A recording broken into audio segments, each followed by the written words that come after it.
Salut, je vous retrouve pour une nouvelle vidéo où je vais enfin vous donner mes recommandations de livres. Je lis pas énormément, honnêtement j'aimerais avoir le temps, enfin prendre le temps plutôt de lire beaucoup plus. Mais là je vais quand même vous présenter 8 livres, 4 de développement personnel et 4 plus romans qui sont absolument géniaux et si je devais en recommander quelques-uns ce serait vraiment ceux-là. Pour les romans il y a un peu de tout. Il y a des romans policiers parce que j'adore écouter des livres audio de romans policiers, je trouve ça génial. Après je deviens parano, j'ai l'impression qu'il y a des gens qui me suivent et qu'il y a des gens dans mon appart et tout, mais je kiffe quand même. Et il y a aussi des romans mais qui tirent un peu vers le développement personnel où il y a des leçons de vie, des trucs comme ça.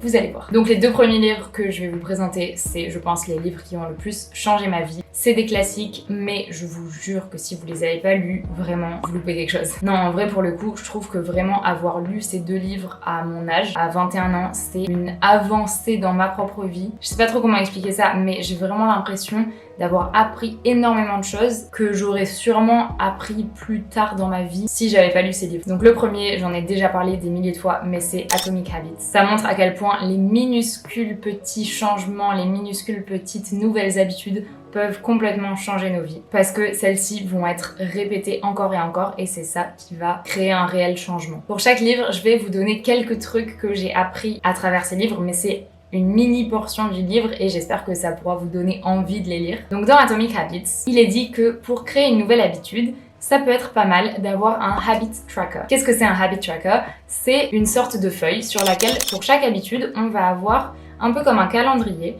Et tous les jours où on va faire l'activité, on va surligner le jour sur notre calendrier. Ce qui fait qu'au bout de plusieurs jours, on va avoir un enchaînement de jours surlignés. Et ça, justement, il est dit dans le livre que ça crée une sorte de satisfaction immédiate qui va nous donner envie de continuer cette chaîne qu'on a déjà commencée. Donc on peut le faire pour chaque nouvelle habitude qu'on veut rajouter dans sa vie, sachant que je pense pas que ce soit un truc qu'il faut faire absolument toute sa vie. Moi, je dirais plutôt qu'il faut le faire pour commencer une nouvelle habitude. Et on a déjà vu qu'il faut 21 ou 30 jours, ça dépend les sources, pour créer une nouvelle habitude. Donc pour pas le faire toute sa vie, parce que ça fait quand même un peu robot de devoir surligner à chaque fois que vous faites un truc, vous pouvez juste le faire pendant les 21 ou les 30 premiers jours de la nouvelle habitude. Dans ce livre, il est aussi dit qu'il vaut mieux se focaliser sur la personne qu'on veut devenir plutôt que sur les actions qu'on veut accomplir. Par exemple, si on veut lire plus, on va pas se dire je veux lire plus, on va se dire je veux devenir une personne qui lit, un lecteur. J'essayais de trouver la traduction dans ma tête de reader, mais c'est un lecteur. Si on a envie de faire plus de sport, d'aller courir plus souvent,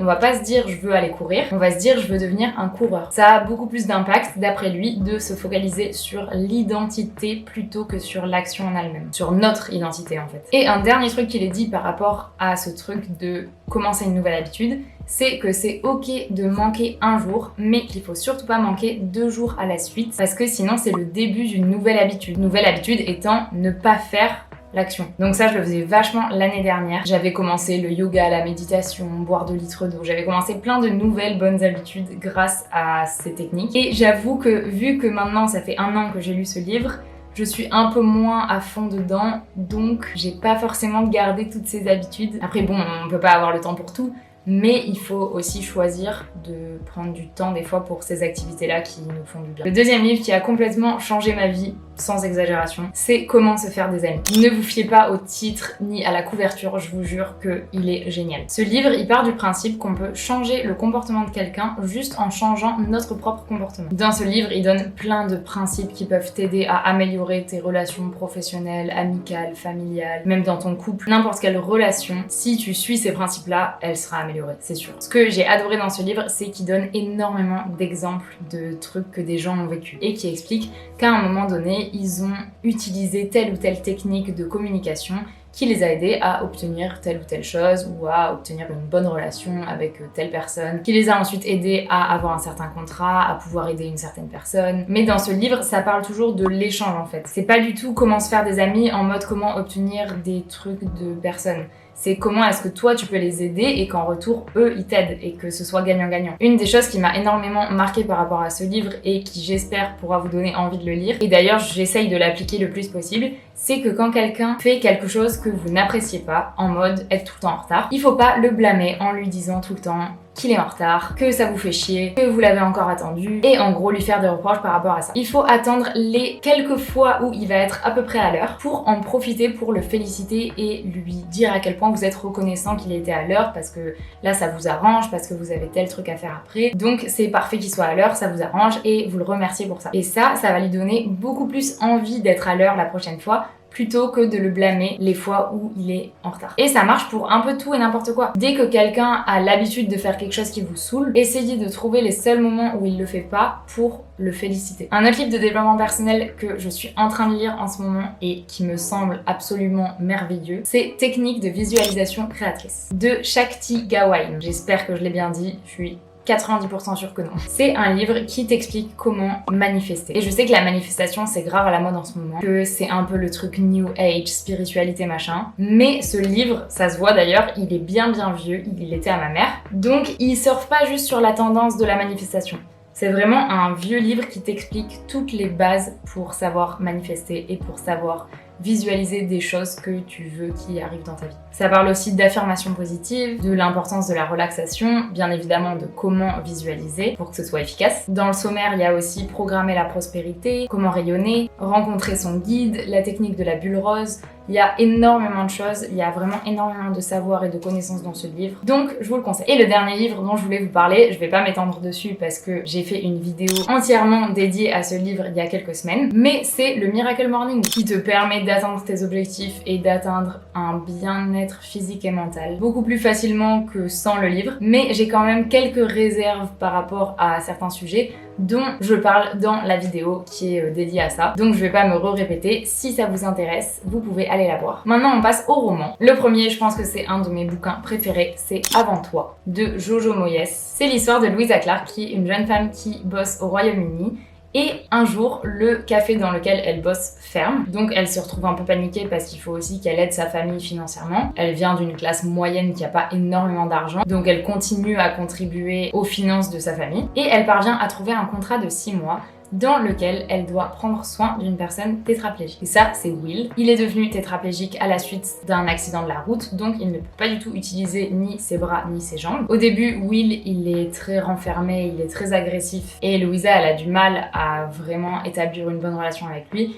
Et au fur et à mesure du temps, vous vous doutez bien qu'il va se passer des trucs entre ces deux personnes. Elles vont commencer à bien se kiffer, mais tout n'est pas rose parce que la mère de Will, elle a embauché Louisa parce que Will veut se faire euthanasier. Sauf que sa mère, elle a réussi à lui faire accepter d'essayer de vivre 6 mois de plus. Donc le but de Louisa, c'est de lui redonner goût à la vie. Et elle a un temps limité pour le faire. Donc je vais pas vous spoiler la suite, c'est un roman tellement émouvant, tellement fort en émotions. Vraiment c'est...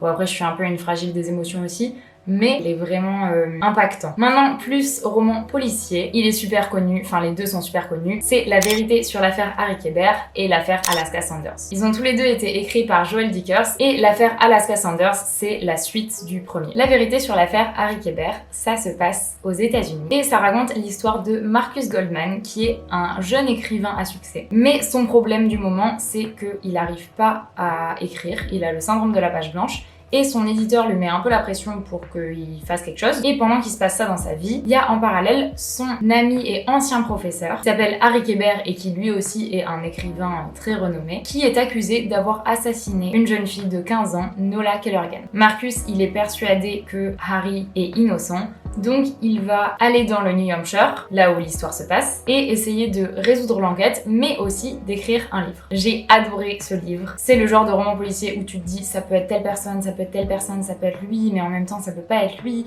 mais en même temps ça peut aussi être lui. C'est hyper dur de savoir et en même temps l'histoire est tellement bien racontée, tellement intéressante, j'étais vraiment plongée dedans. Je l'ai écouté en livre audio et c'était vraiment génial, je l'ai écouté en vacances il y a 3 ans. J'avais tout écouté en à peine quelques jours, alors que c'est quand même un bon pavé. Et donc la suite, l'affaire Alaska Sanders, je l'ai écouté cette année, en livre audio aussi. Alors je les achète pas sur Amazon, mais je profite des crédits gratuits qu'il y a une fois de temps en temps. Hashtag le gros rat. Mais c'est surtout que je veux pas donner mon argent à Amazon. Et sur YouTube aussi, il y a des livres audio, tous les livres classiques de développement personnel. Je sais que Atomic Habits il y est. Il y a aussi Père riche, Père pauvre. Je crois qu'il y a Comment se faire des amis. Il y a les 4 accords Toltec, dont j'ai aussi fait une vidéo. vidéo. Il y a aussi Think and Grow Rich, je me souviens plus du nom en français, mais c'est un livre super génial aussi. Après, c'est vrai que je crois que tous ces livres audio qui sont gratuits sur YouTube, ils sont en anglais. Mais pour revenir sur Alaska Sanders, c'est aussi une affaire de meurtre. Une jeune femme, Alaska Sanders, qui est retrouvée morte au bord d'un lac. L'affaire, elle est très rapidement bouclée parce qu'il y a une personne qui avoue. Donc la police, elle ferme l'enquête, c'est fini. Mais 11 ans plus tard, l'affaire rebondit après que le sergent Perry Galloway, qui va être un des personnages principaux, reçoive une lettre anonyme. Ce livre, je l'ai aussi beaucoup aimé, mais j'ai quand même préféré le premier parce qu'il était beaucoup plus simple à comprendre. Dans le deuxième, celui de l'affaire Alaska Sanders, il y a énormément de temps différents. C'est-à-dire que j'étais très souvent perdue quant à l'environnement spatio-temporel. Parce qu'il y a des trucs qui se passent au présent et des fois il revient dans des trucs du passé, mais j'ai quand même adoré l'histoire, hein, sinon je vous en parlerai pas. Donc je le conseille aussi. Et le dernier livre que j'ai à vous conseiller, ça s'appelle Kilomètre Zéro par Maud Ankawa. Ça raconte l'histoire de Maëlle qui est une directrice financière dans une start-up qui marche hyper bien. Donc elle est tout le temps super occupée, elle a tout le temps 1000 trucs à faire. Et sa meilleure amie est malade, gravement malade, et elle lui demande un immense service. Elle lui dit que c'est une question de vie ou de mort. Elle lui en dit pas beaucoup, on sait pas trop ce que c'est ce service, mais on sait qu'il faut qu'elle aille récupérer un document très important qui permettra peut-être de la guérir au Népal. Et sur sa route, elle va rencontrer bien évidemment au Népal des maîtres spirituels, des gens super inspirants, qui vont un peu changer sa manière de voir la vie et qui bien sûr font des discours sur le bonheur et sur comment se sentir mieux, etc. Donc c'est ça le livre qui est un peu à mi-chemin entre le développement personnel et le roman. Si ça vous saoule de lire des livres de développement personnel, ce que je peux comprendre parce que c'est pas du tout une lecture qui est reposante, c'est vraiment une lecture active où tu prends des notes, t'essayes de réfléchir, tu dois digérer les informations, donc forcément ça prend plus de temps et d'énergie, je trouve, à lire que juste un roman. Mais celui-là, justement, je trouve que c'est un bon entre-deux parce que tu lis le roman, c'est hyper agréable à lire et pourtant il y a quand même des leçons de vie et des enseignements de développement personnel. Je pense que moi, je préfère les livres de développement personnel parce que j'ai l'impression que ça a plus un impact sur ma personne sur la longueur. Ça m'arrive de relire des livres que j'ai déjà lus. Comment se faire des amis, j'ai dû le lire 2 ou 3 fois. Atomic Habits, je l'ai écouté au moins 2 fois. Et pour le coup, ces livres-là, ils changent vraiment quelque chose à ma perception de la vie, mais tous les jours en fait. Mais les romans, c'est vrai que c'est mieux quand t'as envie de t'évader, de te créer ta petite bulle, ton petit univers, et que tu lis plus pour te reposer. Voilà, dites-moi si vous allez lire un de ces livres. Pensez à regarder sur Le Bon Coin et les sites qui vendent de seconde main avant d'aller acheter ces livres-là de première main. Et si vous pouvez acheter dans des petites librairies plutôt que sur Amazon. C'est vrai que c'est plus chiant, hein, ça peut être un peu plus cher, il faut se déplacer, et puis on n'a pas la livraison en un jour ouvré, mais c'est mieux pour la planète, donc si vous le pouvez, c'est cool. Merci beaucoup de tous vos messages que vous m'envoyez sur Insta, ça me fait hyper plaisir. Je vous retrouve dimanche prochain à 10h sur YouTube et tous les jours sur TikTok et Instagram. Ciao!